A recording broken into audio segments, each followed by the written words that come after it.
I'm gonna introduce this shit so we can get going. This is episode 5 of the Boston Bro Show.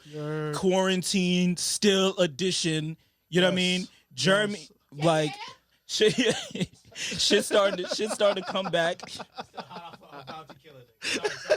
Shout out to Bounty Killer. This is Mad West Indian. This is Mad West Indian. You know what I mean? Fucking shit's starting to come back a little bit. Even Mass is starting to roll back they shit. You feel me? Yeah. Like I know barbershops opened as of today. Are you getting a cut soon? No, I'm not. Why not? Listen, What's man, your plan? I feel like I gotta. You looking grizzly? First off, my beard is living his best life right now, and I don't know. I'm just not ready to go out be seeing people like that, anyways. So I reached out to my barbers though, doing all this. They're all fine. They opened up. They're ready to go.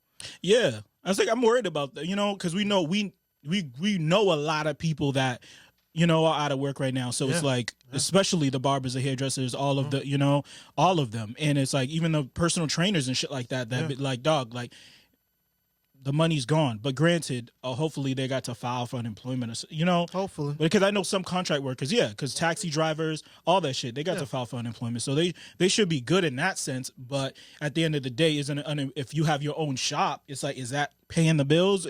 Or did you get that loan? You know what I mean? So it's like, I don't know where everyone's at, but hopefully everything, I don't know. Hopefully everything turns out soon. Did I didn't even say Boston Road episode 5. You already said that, yeah. I said episode 5. This is I'm Check. This is Jeremy. I mean, you don't need to be so formal. It doesn't matter, nigga. The world's about to end. So, like, you got motherfucker. Doug, the world's like, Doug. We saw the Brazil numbers. Shit's just ramping up in fucking Brazil. Just ramping up out there. You know what I mean? It's just ramping up. But they trying to play like shit is cool over here. But it's like, well, the thing about Brazil right now is that Brazil's just starting to get hit with this whole COVID thing. Like, this whole COVID thing is still in the process of spreading how it spreads all over the world. I know, like, here in America, we're taking this whole approach with regards to it. Like, we're going to roll everything back. Let's get the economy going again. But people are really trying to get back to normal. Yeah. But it's nowhere near normal yet. But people still trying to play this game, and a lot of people end up getting sick. A lot of people may end up dying. But, prayers up for everybody out there who's going out there and trying to return back to normal. The new normal. Because it's like this shit, it's never going to be the normal again. No. It's never going to be normal again. Well, not in our lifetime. Maybe our kids' lifetime. You know what I mean? I'm not going that far. I mean, we'll see. We'll see, because it's a really a question of how bad this disease actually ends up being. Yeah, and this is me without no vaccine. If there's no vaccine or cure or anything like that, I don't think things are ever going to get comfortable again. I don't think, like, the way normal, not to say that things won't get okay again, but things are not going to be normal ever again. It's just like, to me, it's just like 9/11. Like, granted, it happened when I was a kid, but everything about travel changed after 9/11. Just like now, everything about how we stay in contact with people if there's no vaccine, is going to change. Well, let me ask you that. So let's say there's no vaccine. How long before we get to take our mask off when we go get our haircut? Shit, I don't know. I think it's going to be... I don't know. I really don't know. What do you think? What do you mean? What do you think? We're in June. Like, take our masks off while we get a haircut? Yeah. Like, when we get back to a point where, now I could go to a grocery store. Oh, because I'm thinking, like, haircut. Like, I mean, how are they going to take that out to do your beard? Oh, you mean like, go into a public place without your mask on? Yeah. I think that, because the thing is, I think that legally, I think that they're not going to force people to wear them. Mm-hmm. But that isn't normal, though, because I still think people are going to still wear them. People are still going to be uncomfortable. However the legal realm goes, all the restrictions can 100% drop. That doesn't mean that things are back to normal. Okay, normal to me is when everyone is comfortable again, like doing what they would usually do. And I feel like this is just gonna yeah, like I just feel like people are never gonna be like back there again. Yeah, like like in China, like when we walk like down when you're in Boston and you see like the international students and stuff like that, and we saw that for years and they're walking around with masks because that's what they come from. That's where they come from. Over in China and over over there, and it's like they come here, and even though we don't have that level of pollution that they do, and that's the reason why they wear the mask. Of course they wear because of that, because they're just used to it, and for style and things like that. But yeah, that's just what they're used to now. They've been so indoctrinated into that. Like even when I see like little kids out here, like with masks on, it's like they're growing up with it. So it's like they're getting indoctrinated into it early. So it isn't weird to them anymore. Not anymore. It isn't weird to them at all. So it's like, yeah, I don't know, man. But No. Like long story short, we saw that shit going on in Missouri, in the Ozarks. You see that shit? Yeah, what I mean? There's mad people that found out that the Ozarks are a real thing by fucking seeing that. Like, yes, the Ozarks are a real fucking thing. But yeah, you see them people that like just wilding. But granted, I knew this would happen though, because it's like, well, for me, I'm just seeing the perspective of, okay, some people won't go out there and take that risk. I'm looking to just see the results. Right, because at the end of the day, no matter how many, I'm not going to stop them. Yeah, well, I'm like, I really don't care. Like, people want to go out there and do that. Okay, do it. And I'm interested in seeing what the results are, good, bad, and indifferent. I'm not rooting for one thing over another. I highly suspect one thing will happen. People will get sick, but we'll have to see. Yeah, because you wanted to discuss you wanted to talk about like the government's like power and all of this shit, and like what was your like main question about that? Like, well, the thing about it is what sparked it anyway. For me, it's been real interesting to see how most specifically how on a local level the type of power politicians have been able to flex, whether it's mayors of cities versus governors of states. Sometimes those mayors and governors being part of the same state, like Andrew Cuomo, the governor of New York, versus the mayor of New York City. I can't remember his name. His name escapes me right now. The mayor of New York City? Yeah, the mayor of New York City. That's just one example. I can't remember his name either.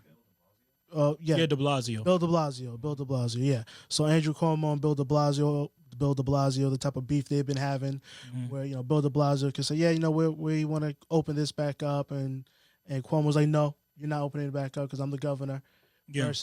Versus him being a governor, and what he'll say to Trump, who's the actual president, like, yeah, you might be the president, but I'm still the governor here, so I can do this. So it's interesting to see like some of these power plays that have happened. Yeah, it is here in Massachusetts. It is because it's like if people are paying attention, and if you didn't know anything about politics and really didn't understand where the like powers lied and where it did and who had the actual power when it came to certain things, COVID is the number one way you're gonna learn. Yeah, because the president can't tell a state to open back up. Yep. He cannot. He does not have the power to do that. So to really make you understand the difference between local and federal government, state and fed, and how they're constant at battles with each other, constant pivoting for more power, less power, et cetera, and you're right. It's really interesting to see that, like, when you have like a state like Mass, where it's like, granted, I feel like of not all the states, because I haven't been like looking at all of them, but I feel like Marty and Baker, I feel like they've been in lockstep most of the time when it comes to things. I feel like they've stepped over each other like a little bit, but it's all like a courteous step over. It isn't that type of thing, because we know at the end of the day, like all of that shit, like it's a little bit more courteous, where we've seen like but I know de Blasio and fucking and Cuomo, they got what they're dealing with is times 10 of what we have to deal with. You're talking about reopening the biggest city in the world. I know not by population or some shit like that, but New York City is the biggest fucking city in the world. This thing is just such another perfect example of why living in a big city is so just disgusting at the end of the day. Like, people just living on top of people, man. Like, we think it's bad here in Boston. Yeah. Oh my goodness.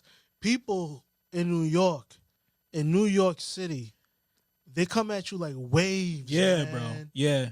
I can't do it. everywhere. You grow up, right? And being from Boston, you owe it like some of you, most of us, I feel like you dream of being like, yo, I wish I lived in New York. You know, New York is moving and shaking, blah, blah, blah, woo woo. But then you go there. You go there and it's like, yo, this is a lot. Just the sheer number of people in New York and the traffic brings up the temperature of that city. You know what I mean? And it's like, New York has a fucking, I don't know, New Yorkers don't smell it, but New York has a smell, like a baseline smell of garbage. Absolutely it does. You know what I mean? No disrespect, but all disrespect. The Bronx in particular. Yo. The Bronx in particular. It is. Yeah, they just nose blind to the shit. Yo, man. You know what I mean? Like, I could never. Back to our original point though, about the power of these different political entities. Mm-hmm. It's, for me, it's just been real interesting to see, and just to your point, I hope people are paying attention and really seeing how government works or doesn't work. Yeah. How when we think America is two things. America to me is a business, and it is politics. Yeah.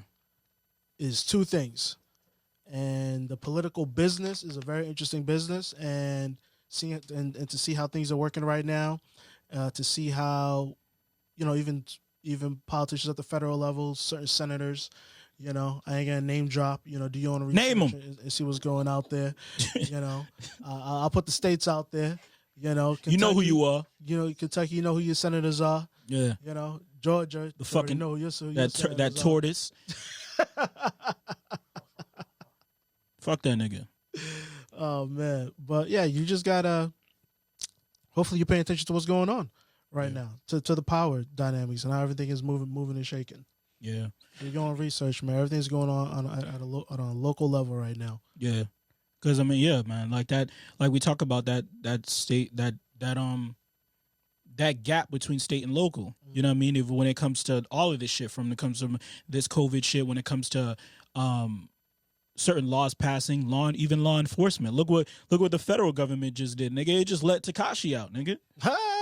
You know what I mean? Shout out to my homie 6ix9ine. Like, yo, welcome home, baby. Yo. Welcome home, baby. Come on, man. You know how it is. Dog. Yo, show love listen. When the brothers come home, right? You're right. To the streets. To the streets. That fucking street code, rat. Right? No. Streets is still alive, right? Whoa. Nah, yo, I'm telling I hope people have been paying attention. Yo, shout out to the streets. Shout out to the streets and how done they are, nigga. Shout out to the streets and how done they are.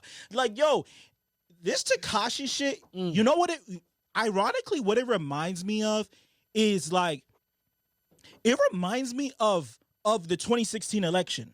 You feel me? Like, if y'all didn't know, like, for the people that thought this country was a certain thing, 2016 showed you that this country is not who you think it is. And this Tekashi shit shows the streets that the streets are not what they say it is. You know what I mean? Hip hop can't become the biggest genre in music without shit like this happening. You understand? It's like, it's not the streets that dictate who's gonna be on top. No, Little Billy and Dylan and fucking Spencer and Cooper and Peyton are the ones that are defining who are these top hip hop artists. Yep. Whether you want to accept it or not, there's no way that hip hop becomes so profitable without them. Without them. So they are the ones dictating whether someone like Tekashi can go commit crimes with niggas, get locked up, flip on them, come out, have a video, have 1 million motherfuckers on Instagram Live, player of the year. and then comeback player of the year, and then fucking to me probably has the #1 record in the country. Whether billboards want to say it, say it. We're not gonna. We'll talk about Billboard too when we talk about fucking Doja Clan and shit like that.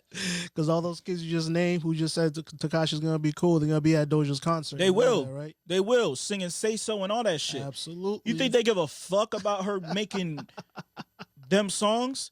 But yeah, gotta check out her OnlyCleanse account. Yeah, Dope. for real.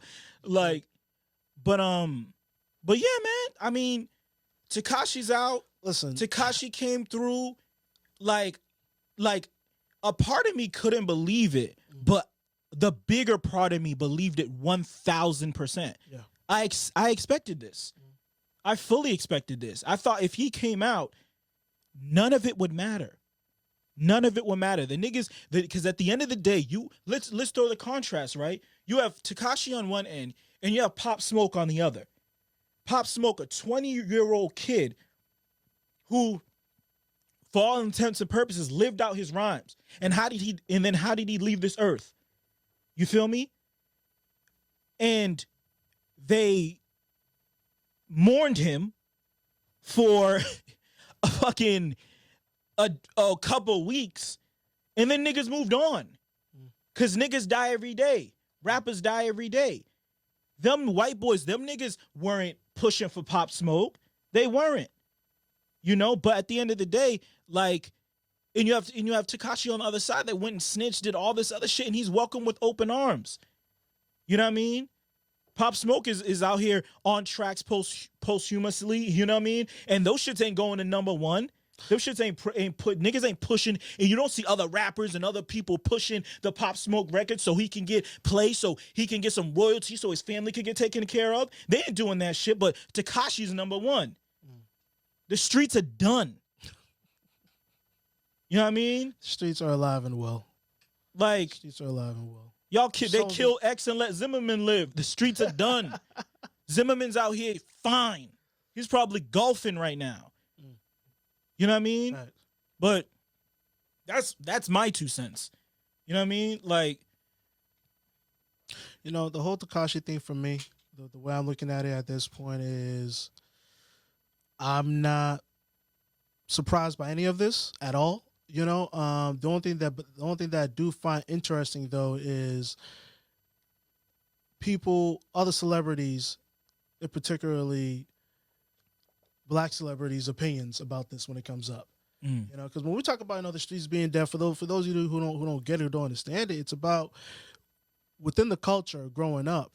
You know, this isn't just a black thing. I mean, I think this is just a cultural thing, and this could apply to many different cultures. A culture of crime, you know, culture of crime, culture of survival, a culture of just merely bottom line, minding your own business. Yeah, bottom line. You know, bottom line, just mind your own business. Yeah, you know, and so for him to do what he did, you know, he's a rat, he's a snitch, and that's a certifiable fact. But the interesting part about it though is just like I think the way that he played it when I watched I haven't watched the whole. I think it was on. How long was he on live for? Like 2 hours or something? I don't even know. I think I watched like maybe 20 or 30 minutes of content from his live or whatever. Mm-hmm. But from the stuff I'm reading about him and everything, I think he's playing it sort of wrong. I think he would have been better off coming from the perspective of like, hey, you know what, these guys, they were out to kill me and da-da-da, so I wasn't really snitching and all that other stuff that I admitted to. The feds already had it. Instead, he's taking this approach as if it's like, yeah, I did it, so what? Yeah, no, there was a part of it where he went into great detail about, he went into great detail on how, like, he went to, like, you know, down a list of, like, they did this to me, they did that to me, they tried to fucking my BM, they tried to kidnap me, they tried to kill me, and I'm supposed to stay loyal to them, you know? And it's like, granted, with all of that, and it's like, in that scope, is very true. It's very true. But when you are associating yourself with these people and you've done things with them, they didn't go to jail because they fucked your BM. You feel me? They went to jail behind shit that they were doing in order to either protect you or to just bring overall more clout to you, you know, that you were complicit with. So it's like, you can't snitch. When you snitch on them, that's what you have to protect because you were a part of it. You know what I mean? He went that route of like, and the funniest thing is watching how many people, and that's what shows you the generational gap. How many people were jumping to defend that? We're jumping to say like, yeah, fuck them niggas. Like, yeah, because at the end of the day, these niggas are not from the streets. Even the black kids. Even the black kids in this generation, they didn't grow up the way our older brothers grew up. They didn't grow up the way we grew up. The streets are different. The streets are way different. Most of the shit that these niggas get into now is mainly over clout. Fact. Mainly over clout. These niggas can't even sell weed no more. These niggas ain't sell. You know what I mean? Like, it's all cap, bro. So it's like, when they see some shit like that, that makes them feel good. That makes them feel safe because they know they're pussy. You know what I mean? So when they try to do some wild shit, they know that. There's precedent. Yeah, there's precedent here. Look at Tekashi. Yep. You know what I mean? He's now a verb. He's an adverb now. You know what I mean? Yeah. You pull a Tekashi, you know what I mean? Fucking nigga. Them niggas try to lock me up. I pull a Tekashi, I pull a 6ix9ine, and I'm out, nigga. All of you niggas is going under the jail. You know what I mean? And they, like I said, they're pussy, so it's like they know that they can't take those licks. And Tekashi is a prominent nigga that has been able to have all of it. He literally told niggas that I wasn't a gangster. These niggas did this. These niggas did that. Woo woo. And so pretty much saying I'm innocent. I didn't do none of this shit. But then you still come out like a gangster rapper. And the kids don't give a fuck. I knew that when they tried to say Rick Ross was a cop. I knew that when there's so many other instances where it's like, yo, these niggas kids, they don't expect, and even kids and people in my generation, they don't expect these rappers to live out their rhymes. And if anything, they kind of frown upon when niggas do, because now you dead and now you can't make no music no more. You know? They didn't want Pop, unfortunately, they don't want Pop Smoke to live out his rhymes. They don't want none of these niggas to live out their rhymes. They don't really want these niggas doing codeine, popping addies, and all this other shit. They want to pop the addies. They want the niggas that make good music to rap about popping the addies while I do it. I don't want you to do it. You don't need to do it, because I just need you to be a soundtrack to my fucked up life, not like performance art. You know what I mean? But speaking of performance art, that was dark. Nah, I mean, it's the truth. It's the truth. Of course, some of their favorite artists, they really gonna rock with them, but it's their soundtrack shit. They just need you to make. I'm pretty sure we got your opinion about it though. So at the end of the day, Tekashi 6ix9ine, is he a friend? It's a fucking rat. No, because the thing is, I don't know if he's a friend or foe. Is he a friend? Is he a friend or an enemy of the culture? Of the culture, he's an enemy. Of the culture, he's an enemy. Of the culture, he's an enemy. But yeah, like, yeah, and come on. How the fuck was this nigga able to get out? Nobody knew. This nigga was to record a record. Nobody knew.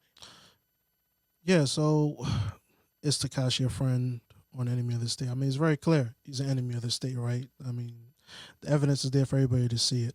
I'm just interested to see, you know, how the culture in the long run treats him. And it's going to be very, very, very, very, very disappointing. That's what I'm expecting.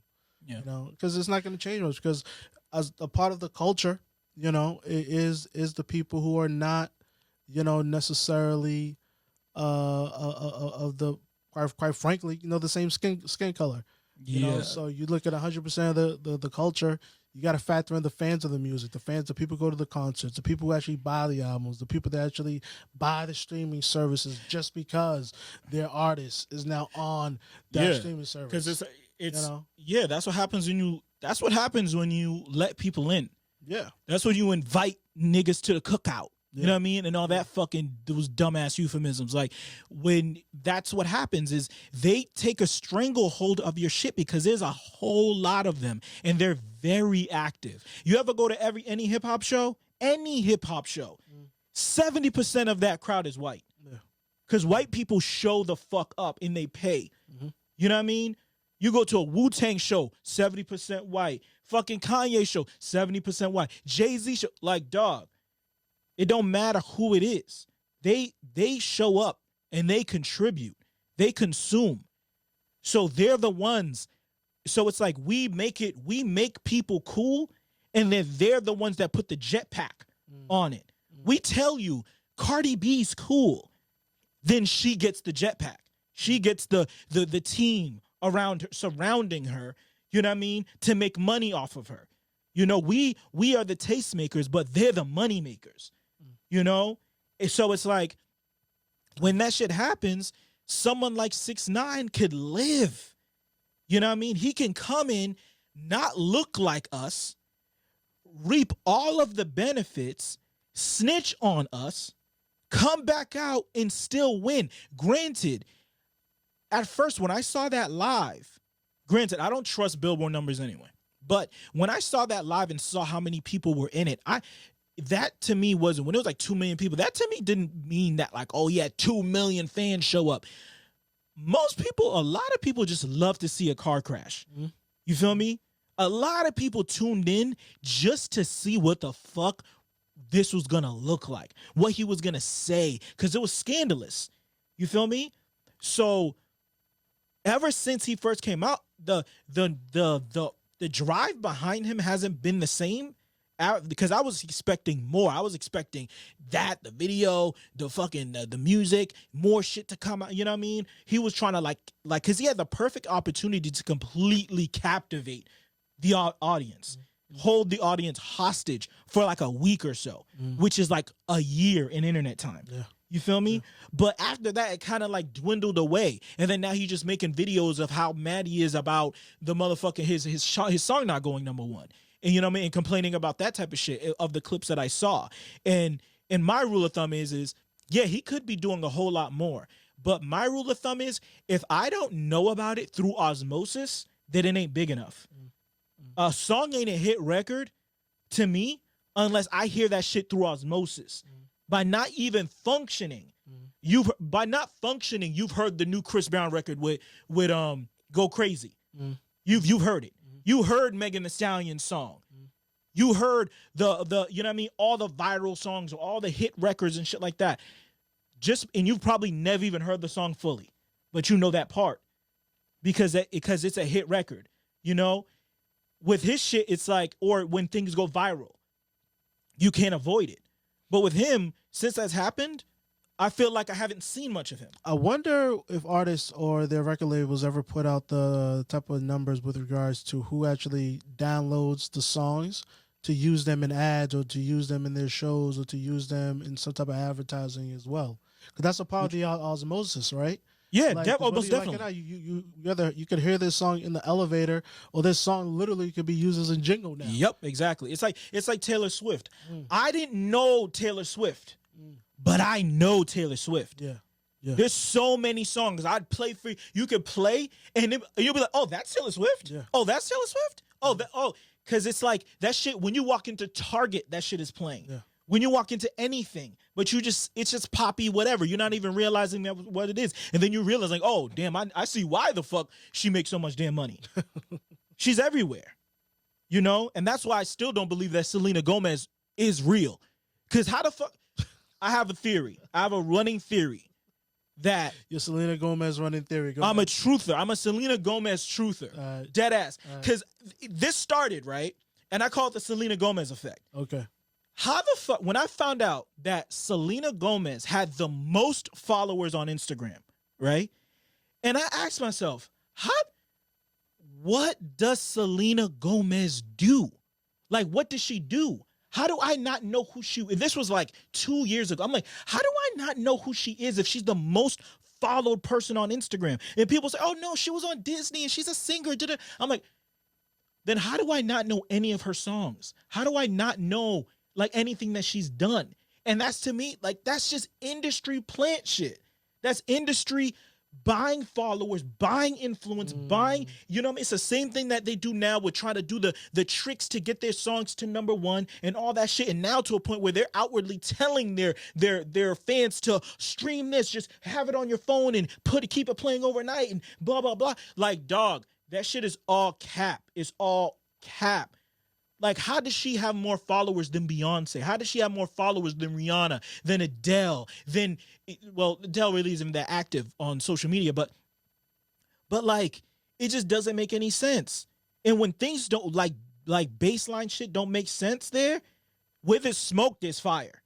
You know what I mean? And it's like, I know that people, like, I've read into a little bit of Selena Gomez, and I know a little bit of her story, and shout out to her. I hope she's doing better health-wise, and shout out to the girl that gave her a new kidney, you know what I mean?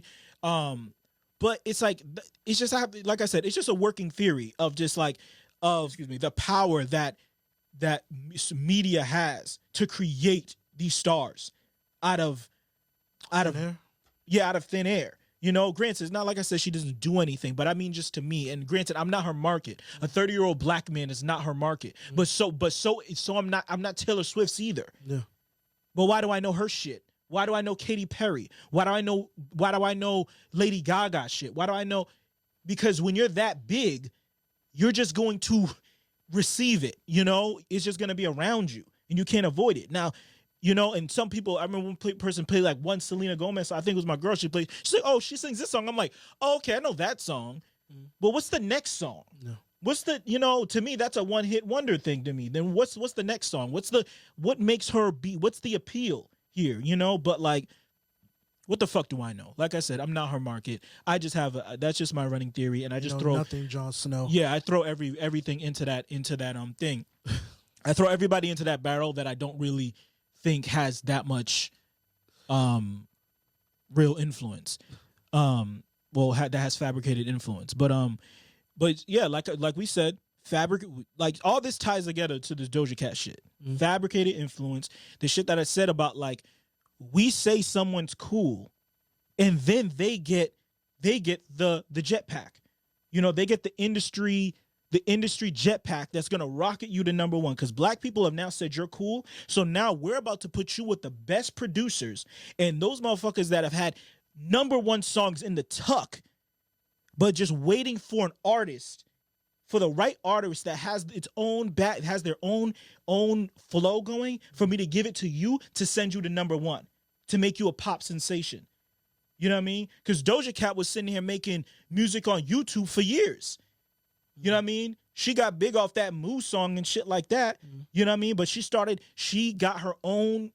her own work, she made herself, because that's what it is now. It's like, to bring it back, like that's what it is now about the music. The music industry used to be A&Rs and stuff like that. They go out there and find talent. You know what I mean? They go to the shops. They go to the open mics, all the nostalgic ways that record companies used to find talent, or talent shows and all that type of shit, right? But now, record companies just sit back. They sit back and wait for people to pop on their own. You feel me? These record companies, they go out trying to find producers, songwriters.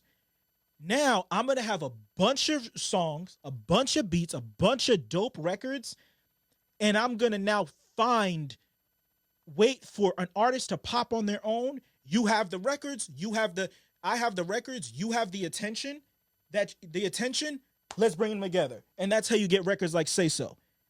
Because if you listen to Say So, that sounds nothing like any Doja Cat shit, other than the rap part. You know what I mean? Because they're like, let's add that to, and that's how you get someone like her to go number one. The same way you get someone like Cardi B to go number one, And it's like, in that, when you have people infiltrating the culture like that, you don't know, and people don't ask questions, of how this shit happened so quickly. And then you find out that, you quickly find out, you remember that, Grant, do you guys remember Kesha? Yeah. Right. And did you hear about that shit about the people that pretty much own her music and shit like that, and those sexual assault things that was going through? And how for years on the internet, once again, through osmosis, I find out about how she's going through all this thing with this dude, Dr. something. Fuck, I forgot what his name is. Dr. something, Dr. Drew, not Dr. Drew, but he's a producer, record label dude, right? And she accuses him of sexual assault, blah, blah, blah. Dr. Luke, exactly. Thank you. Dr. Luke. Not of Luke and the crew. Not yet. Yes. Not the Two Live crew. Shout out to Luke and them. Shout out to Luke. Yeah. All on internet for years is cancel Dr. Luke, cancel Dr. Luke, cancel Dr. Luke, cancel Dr. Luke. He's a rapist. It is done. Give Kesha back her publishing. Let free Kesha, right? This is me learning this shit through osmosis. I don't listen to Kesha. Who do you think wrote and produced Say So? Dr. Luke. Dr. fucking Luke. Dr. Luke. Shout out to the culture again, one time. The motherfucker that people been trying to cancel, this, that, and the third. They calling him R. Kelly, calling him this, that, and the third. Let shit quiet down. I got the music. You got the... Let's put them together, baby. Go right to number one. Let's throw Nicki Minaj on that bitch. We'll keep you on number one for a little longer, too. You know what I mean? But it's like... So it's like when you keep letting all of these people in, and now we're finding out, because you have Dr. Luke here. You have these greedy ass labels. You got the internet, and then you got Doja Cat. All these things happening so quickly, and nobody's checking anything.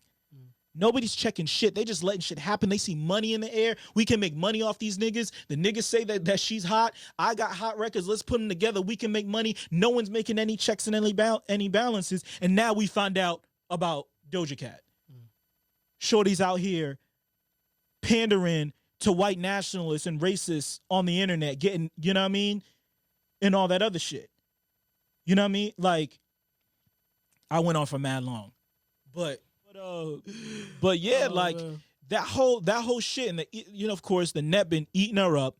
You know what I'm saying? And like, for those that don't know, you know who Doja Cat is. She's a rising star, and she's half white, raised by her white mother, and raised by her white mother. She's never met her African father, who's actually a famous dude. If you look him up, he's a famous dude in Nigeria. And with that said, like, we didn't know. What people found out over this weekend was that Doja Cat, I guess, moonlights as a motherfucking, I don't know, a showgirl for white nationalists or something, you know what I mean? She be incels. She be on them fucking them chats, you know what I mean? And she used to be on those chats, and videos came out that she would be just placating their bullshit, would be down with their little racist jokes and shit like that, and not checking them on shit, and she's been doing this shit for years before she was famous. And then but people thought it was before she was famous. But come to find out that she was on a chat with them niggas did, the internet detectives. They found out she was on a chat with them like a couple weeks ago. Number one record, Doja Cat, is still in those video chats. These are video chats with these people, you know what I mean? Just chilling, and it's where these in the videos, you got a lot of people saying a lot of saying semi-racist shit, and those chats are known for being very racist and things like that. And she's not only is she not checking them, she's just like I said, she's pandering with them. She's playing with them, and that speaks to a much larger picture of biracial people that grow up in in very white environments, like being like feeling like they have to put up with that shit or have to, placate that shit, and they can't really stop it. But the funny thing is like, you chose to be there. It's not like you're a biracial kid, you're raised by your white mother, and you grew up in a white town and shit like that, and you grew up in a really white high school, and you're forced to stand out. And you will stand out, and it might be difficult because they won't accept you. You feel me? So I can understand why that might cause some identity issues, but you're seeking these places out, and you're seeking them out recently. So it's like that imposter type shit. It's like, to me, it makes me feel like you make hip hop music,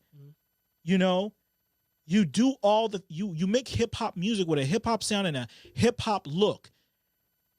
And then you go and you leave that space in your private life to still seek the approval of them.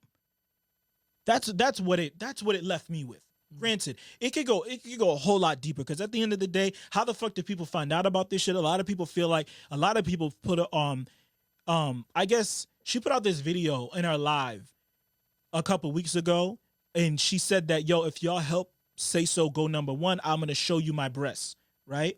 So it was like a joke on the internet, but I guess it was probably true. Where mad dudes were streaming that songs for her to show her boobs.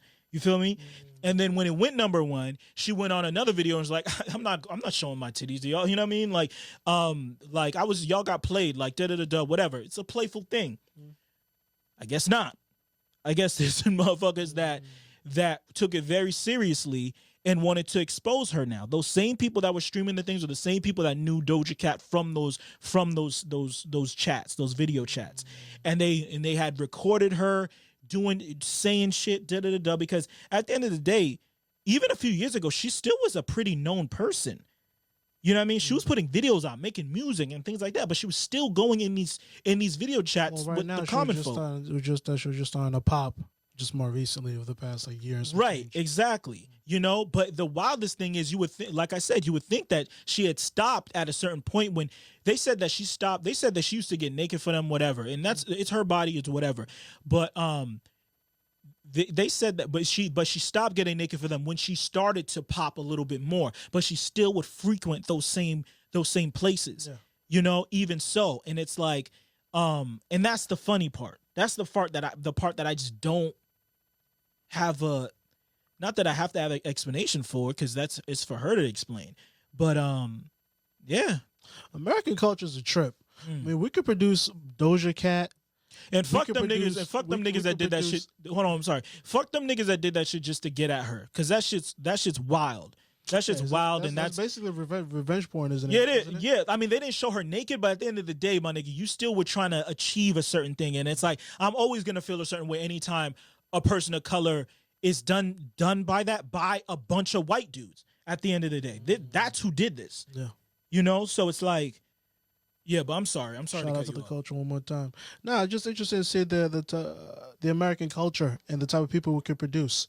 You know, we could produce Rachel Dolezal and a Doja Cat. Yeah, at the same time. At the same damn time. You know, it's like I said, the black experience is quite the experience, man. It is quite the experience. I want to talk about Mount Rushmore. Yeah. A Mount Rushmore of Boston. Boston Sports, Mount Rushmore. And correct me if I'm wrong, Alec, you can look it up. Are there 4 or 5 presidents? There's 4. I want it's 4, right? Yeah. It's 4. Ask me to name them. I don't know. There's Washington, Lincoln. It doesn't matter. Figure out who's gonna be your top 4 Boston sports icons you're putting on your Mount Rushmore. Is it Hamilton and fucking the Trail of Tears nigga? What's that nigga? Roosevelt. And Thomas. Damn. It's 2 out of the 4 own slaves? I'm shocked that all of them niggas own slaves, whether they wanted to fucking admit it or not. Or they benefited from slavery, so it doesn't matter. Even Lincoln? Hell yeah, that nigga benefited from slavery. That nigga, he benefited from slavery more than all them niggas, because that's what got him up there. If he didn't, you know what I mean? That's the shit that made him famous. Other than that nigga would have been another slack-jawed ass Yakubian. Like, but yeah, so yeah. So we got 4. My 4, it's very simple. I mean, number 1 is you can't argue with this. Number 1 is Bill Russell. Bill Russell is number 1 on the Boston Mount Rushmore. There's gonna be a lot of people I leave off because these niggas didn't win. You feel me? So Ted Williams. I'm sorry, my nigga. I have your jersey and all that shit. Shout out to Ted Williams, but you're not making it, man. Is that nigga still frozen? Was he the nigga that was getting? Yeah, they chopped his head off. They chopped his head off? His head, yeah. Froze his head. What was the point of that? They're gonna save his brain, reanimation in the future, or something like that. Who knows? Yo, you know, I'm not even gonna judge because joke's on me. That nigga might be right. You know what I mean? And yeah. So yeah, number 1 is Bill Russell. Number 2 is Tom Brady. Because that goes without saying. Number 3 for me is David Ortiz. Because after over 100 years of the Red Sox being the Red Sox, to me, he is the number 1 guy when it comes to our history of winning. You know what I mean? I want winners up on this Mount Rushmore. I don't want, like, of course, we have a lot of people that or have really, really storied histories in Boston.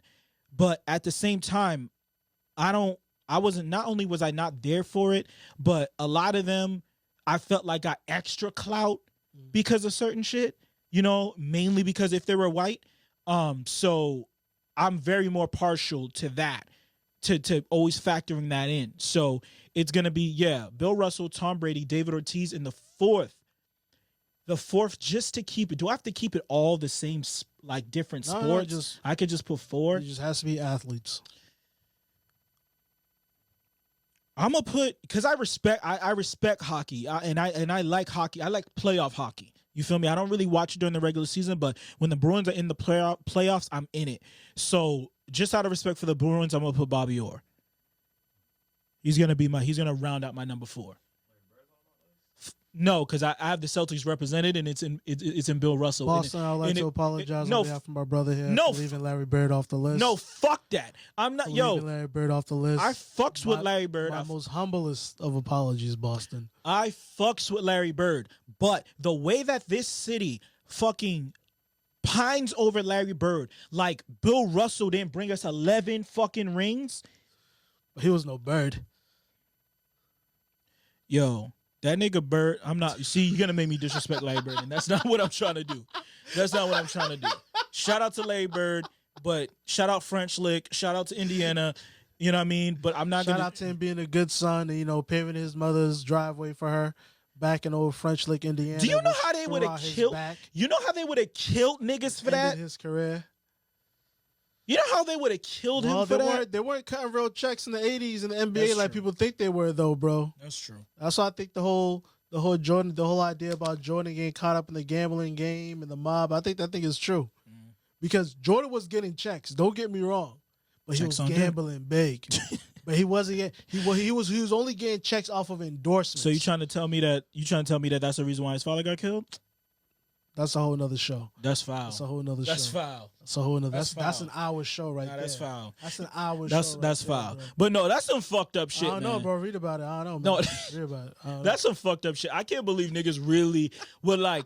That story has been told so many times that like it's one that you have to address. Like even he had to address it in The Last Dance.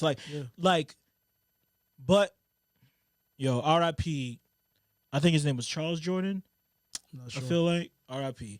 But now, what's your list? You don't shit it on my list because I didn't put fucking Larry Bird on it. You know what I mean? But what's your list? My list. It isn't really my list. This is the Boston sports list. Yeah. Of the actual Boston. So not yours, but the actually Boston. Like they would vote, and these niggas would be on it. These niggas would be on it. Okay. It would be Bill Russell. Oh no! In this order, number 1 to number 5. Number 5, 4. 4. I'm sorry, number 4.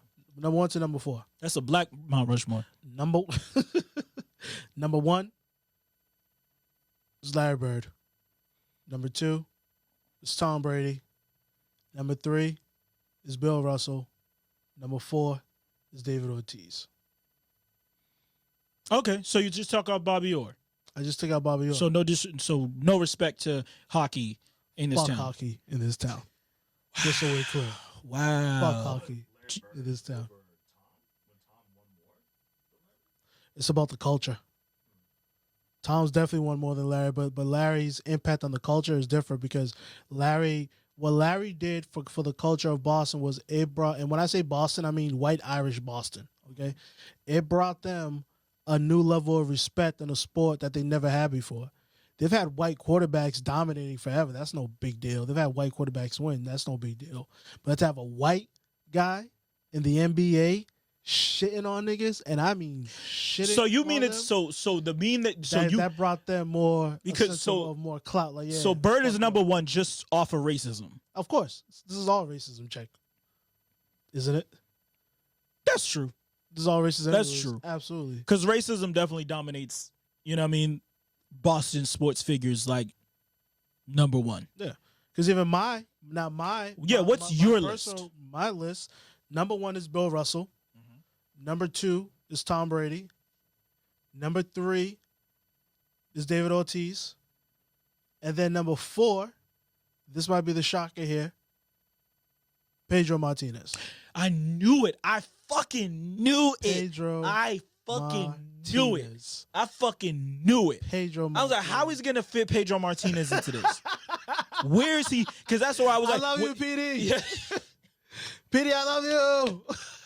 I fucking do it. Because I'm like, oh, that's why he wants it to be 5. Because he wants to sneak Pedro Martinez into that shit. Fuck that. I'm putting Rondo in. No, I'm playing. Okay, no, I do respect. Because if I was Pedro, to put, listen. Mm-hmm. You grew up in Boston. You follow Boston sports. Let's say from 1990 up to here. Yeah. Up to 2020. Over these past 30 years. Mm-hmm. What man had the type of impact on Boston sports the way that Pedro Martinez had? The ups and downs of it, the who's your daddy issues of it. Shout out to New York. What about Manny? Manny, it was what about Manny being Manny? Manny would have been number 5. 3 through 5. Yeah, if I didn't put David Ortiz, I would have been all Manny. Red Sox. Yeah. To be honest, because I would say, because out of all sports, baseball was the first sport that I ever got into, and that was because of you. Yeah, you know what I mean. I remember watching the '99 All-Star Game and shit like that in Boston and things like that. That's what really got me into sports. Ridiculous. And I was 9 years old. And people wanted right in that year, that 1999 season. Yeah, Pedro's year that year. Yep. All-Star game. All-Star game in Boston. Yep. Striking out the first 4 batters in the All-Star game. Yeah, man. Watch the film. That was bad man. Just watch. Look at his numbers that year. Yeah, like you said it. Yeah, that year, 99. I mean, Pedro, the place city was rocking. Pedro's year that he should have won MVP that year. I agree. He should have been MVP and Cy Young. Yeah, it was. That's my Mount Rushmore, man. I agree. I can't argue with that because there's so many people. There's so many people you can throw up on there. Like we could do a Mount Rushmore of players. We can do a Mount Rushmore of coaches. You know what I mean? Like, and yeah, like we can do a Mount Rushmore of motherfucking GMs. You know what I mean? Yeah. And so it runs, especially like the Celtics. It's hard. It's hard, and it was hard for me to not put 2 Celtics up there because the Celtics are Boston. As much as motherfuckers try to tell you about the Red Sox or the Patriots, no, it's the Celtics. The Celtics are the ones that gave us the first clout, the first real clout. We know that the Red Sox won the fucking World Series in 1908 and all this other shit, but no, the Celtics are who made the Boston a sports town. You feel me? And then the Patriots are who cemented it, and brought us into like prominence, but the Celtics did all the heavy lifting while the Red Sox were out here fucking selling Babe Ruth for fucking to finance a play and shit. And Bill Buckner was out here fucking, no, I'm not going to do that to Bill Buckner because that's fucked up. Fucked up. But we're forgiving him. Yeah, we forgiving him, and we forgiving him from some shit that happened before I was even born. Yeah, like and yeah. So the Celtics are so it was really hard for me to. If I was to add a 5th, it would have been Manny or Bird, probably Bird. It would have been. Yeah, I would have put Bird. I would have put Bird before Manny. But if I was to add a 5th, it would be Bird. Wow. But I'm just trying to. If you were to add a 5th, it would have been Bird or Manny Ramirez. Boston's gonna fucking love you after this. That's fine. I'm just not.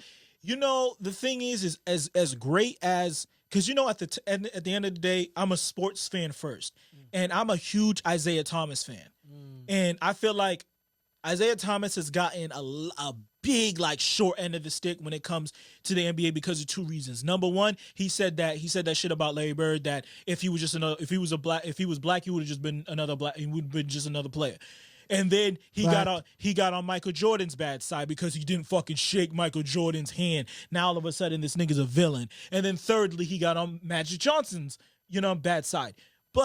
And I do love Larry Bird, but over the years, Larry Bird, the love for Larry Bird has just been the way they've weaponized Larry Bird is the reason why, as a person from Boston, why he has a sour taste in, pause.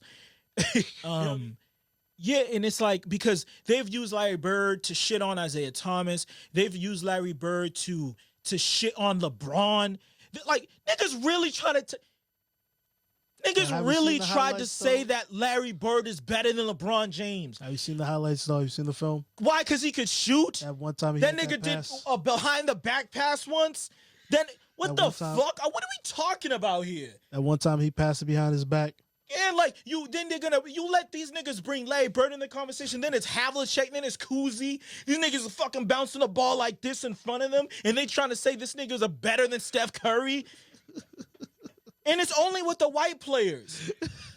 Niggas don't talk about Oscar Robinson. They don't talk about fucking Elgin Baylor and all these other motherfuckers, all these other players that were fucking tremendous Hall of Fame players, the way they talk about Larry Bird. And granted, Larry Bird was great. I'm not saying he wasn't. But the way they talk about him is only in a weaponized way. It's always to shit on somebody else. And it's like, I'm tired of seeing that shit. So it's like, that's why he's not on my Mount Rushmore. So funny, you never. He's not. Larry Bird, Bill Russell is representing the Boston Celtics when it comes to, you know what I mean? You would think that fucking Larry Bird won fucking 13 championships the way they talk about this nigga. Why did it take till 2018, 2019 for Bill Russell to fucking get a statue in this bitch? You know why? You know why? You know what I mean? Racism. Nicole Sisters can't rap, nigga. You know what I mean? Like, what the fuck? I'm done. I'm sorry. That got heated. I like. That was good. That was good. But I mean, that's it. It don't matter, nigga. All right, nigga, fuck it, nigga. This is bad, nigga. I know. Fuck.